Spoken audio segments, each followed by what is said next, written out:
എല്ലാവർക്കും എൻ്റെ സ്നേഹാഭിവാദ്യങ്ങൾ. ഓർമ്മയുടെ തീരത്ത് MT തീർത്ത ഇപ്പോഴും ഒഴുകിക്കൊണ്ടേയിരിക്കുന്ന ആ സ്നേഹപ്പുഴയുടെ ഓരത്ത് ഒത്തുകൂടിയിട്ടുള്ള ഈ മഹത്തായ സദസ്സിൽ ഇതിൻ്റെ നിയന്ത്രണം ഏറ്റെടുത്തിട്ടുള്ള മലയാളികളുടെ അഭിമാനമായ മാസ്റ്റർ MT ഇരുന്ന കസേരയിലേക്ക് നിയോഗിതനായിട്ടുള്ള നമ്മുടെ എല്ലാവരുടെയും ബഹുമാന്യനായ പ്രിയപ്പെട്ട വൈശാഖൻ മാസ്റ്റർ അവരുടെ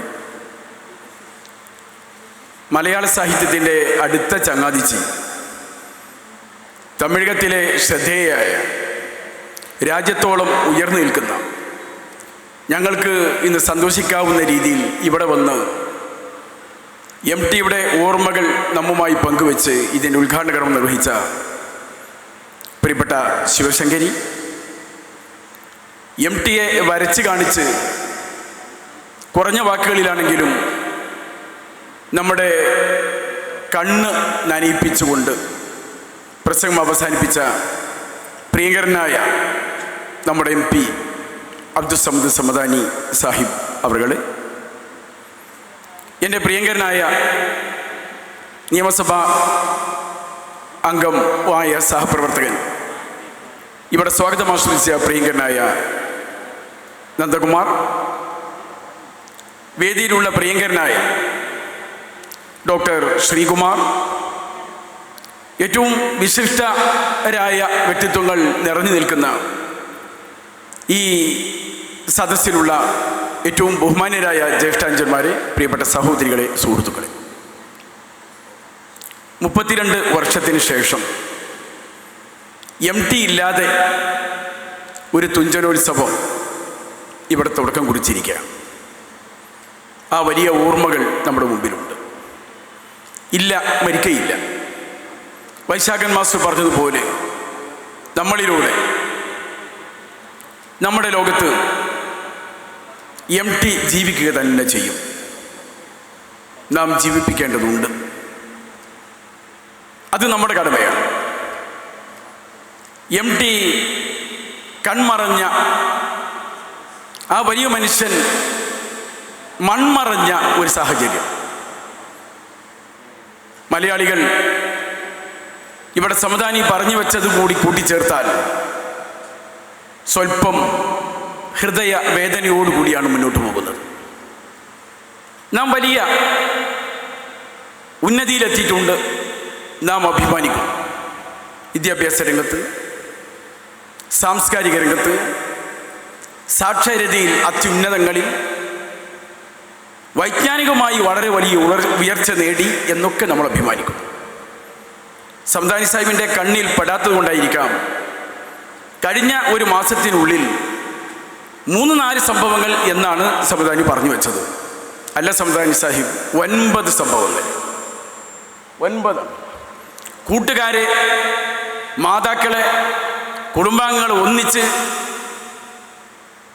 അങ്ങനെയുള്ള സംഭവങ്ങളായി 9ഓളം സംഭവങ്ങൾ ഞാൻ എണ്ണി ഞാൻ എടുത്തു വെക്കുകയുണ്ടായി. ഒരു കുടുംബത്തിലെ 5 എണ്ണത്തിനെയാണ് ഒരു ചെറുപ്പക്കാരൻ മിനിഞ്ഞാന്ന് 4 ദിവസം മുമ്പ് കൊന്നത്. കേരളം എങ്ങോട്ടാണ് പോകുന്നത്? നാം അഭിമാനിക്കുന്ന വൈജ്ഞാനികമായ ഉയർച്ച, നാം അഹങ്കരിക്കുന്ന വിദ്യാഭ്യാസ രംഗത്തെ വളർച്ച,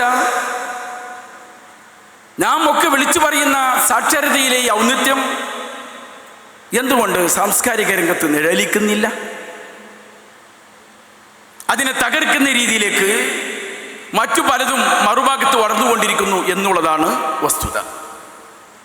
ഇത്തരമൊരു സദസ്സിൽ നാം ആഴത്തിൽ ചിന്തിക്കേണ്ട ഒരു കാര്യം കൂടിയാണത്. സാംസ്കാരികമായ ഒരു വലിയ ഇടപെടൽ നമുക്ക് നടത്തേണ്ടതുണ്ട്, നമുക്ക് ഏറ്റെടുക്കേണ്ടതുണ്ട്. മദ്യവും മയക്കുമരുന്നും. ഈ അടുത്ത് നമ്മൾ വായിച്ചു, 11 വയസ്സ് പ്രായമുള്ളൊരു പെൺകുട്ടി മയക്കുമരുന്നിൻ്റെ വിതരണക്കാരിയായ കഥ നമ്മൾ വായിക്കുകയുണ്ടായി. പോലീസ് ഇന്റലിജൻസിന്റെ റിപ്പോർട്ടിൽ പറയുന്നു 1057 സ്കൂളുകൾ ഇത്തരക്കാരുടെ മയക്കുമരുന്ന് ലോബിയുടെ പിടിയിലാണ് എന്ന്. അവിടെയാണ് തുഞ്ചൻ മഠത്തിൽ ഇങ്ങനെ ഉത്സവത്തിന് വേണ്ടി നമ്മൾ ഒത്തുകൂടുമ്പോൾ മലയാളികളെ ബോധ്യപ്പെടുത്തേണ്ട ചില സംഭവങ്ങളെക്കുറിച്ച് നാം എടുത്തു പറയേണ്ടതുണ്ട്. അതിലേക്ക് കൂടി നമ്മുടെ ചിന്തകളെ, ചർച്ചകളെ കൊണ്ടുവരേണ്ടതുണ്ട് എന്നുകൂടി ഞാൻ സൂചിപ്പിക്കാൻ ഈ സന്ദർഭം ഉപയോഗപ്പെടുത്തുകയാണ്. MT ആ വലിയ മനുഷ്യന് വേണ്ടി ഇവിടെ ഇതിൻ്റെ അകത്തളത്തിൽ തന്നെ ഒരു സ്മാരകം പണിയാൻ ഈ കഴിഞ്ഞ ബജറ്റിൽ ബാലഗോപാലൻ 5 കോടി രൂപ പ്രഖ്യാപിച്ചിട്ടുണ്ട്. 5 കോടിയല്ല, ഇനിയും ആവശ്യമെങ്കിൽ തരാൻ സന്നദ്ധനാണ് എന്ന് അദ്ദേഹം പറയുകയും ചെയ്തിട്ടുണ്ട്. നാം എല്ലാവരും ആലോചിച്ച് മലയാളികൾക്ക് ആകെ അഭിമാനിക്കാവുന്ന, വരും തലമുറകൾക്ക് കൂടി MTയെ ബോധ്യപ്പെടുത്താവുന്ന തരത്തിൽ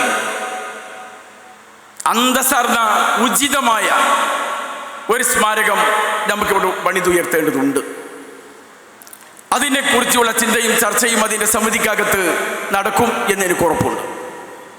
ആവശ്യമായ തുക എത്രയാണോ വേണ്ടതെങ്കിൽ ഒരു പിശുക്കുമില്ലാതെ അത് തരാൻ സന്നദ്ധനാണ് എന്ന് ധനകാര്യമന്ത്രി എന്നോട് പറയുകയും ചെയ്തിട്ടുണ്ട്. അതുകൊണ്ട് അത് നമുക്ക് ലഭ്യമാക്കാൻ സാധിക്കും. ഞാൻ മറ്റ് കാര്യങ്ങളിലേക്കൊന്നും കടന്നു ചെല്ലുന്നില്ല.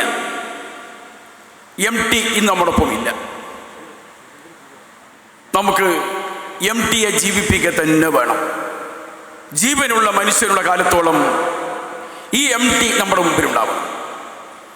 തുഞ്ചത്ത് എഴുത്തച്ഛൻ്റെ ഈ മണ്ണിൽ നമ്മൾ ഒത്തുകൂടിയിരിക്കുകയാണ്. ഞാൻ തുഞ്ചത്ത് എഴുത്തച്ഛനെ കണ്ടിട്ടില്ല.